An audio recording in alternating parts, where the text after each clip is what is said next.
Hi friends, మీకు గతంలో చెప్పాను నేను చిన్న ఉన్నప్పటి సేకరించిన నాణ్యాలు మీకు చూపిస్తానని. ఈ వీడియోలో చూడండి.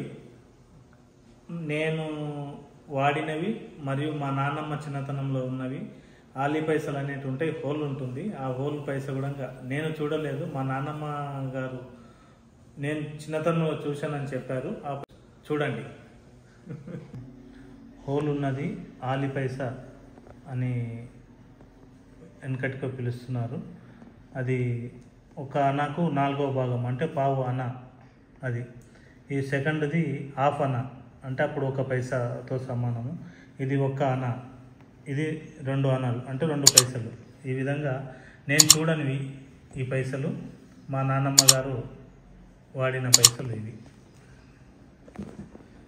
నేను చిన్నతనంలో వాడిన పైసలు 1 పైసా, 2 పైసలు, 2 రకాల్లో ఉన్నాయి. ఒకటి గట్టిగా ఉంది, ఒకటేమో ఆలీగా ఉంది. నేను వాడిన పైసలు. మరి 3 పైసలు కూడా వాడాను నా చిన్నతనంలో. 5 పైసలు,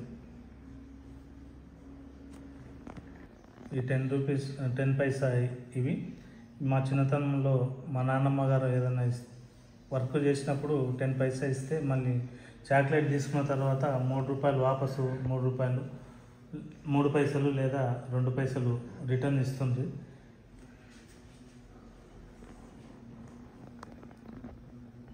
$20 పైసా ఇవి. ఇది పూర్వకాలంది.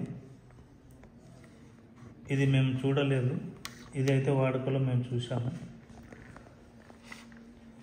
25 పైసా 1/4 ఉంది. దాని తర్వాత దీని తర్వాత కాలక్రమేణా ఈ విధంగా వచ్చినాయి. స్వాతంత్రం వచ్చిన తర్వాత కూడా బ్రిటిష్ కాలంలో వాడిన నాణ్యాలు నా దగ్గర కొన్ని ఉన్నాయి. అవి చూడండి. ఇవి ఏమన్నా ఎవరికన్నా వీటి గురించి తెలిసినట్లుంటే కామెంట్లో కామెంట్ చేయగలరు. ఈ కాయిన్స్ బ్రిటిష్ కాలం నాటివి ఇవి కూడా స్వాతంత్రం వచ్చిన తర్వాత ఇండియన్ రూపీస్ తయారు చేసి పెట్టినారు. వీటి గురించి తెలిస్తే కామెంట్ చేయండి.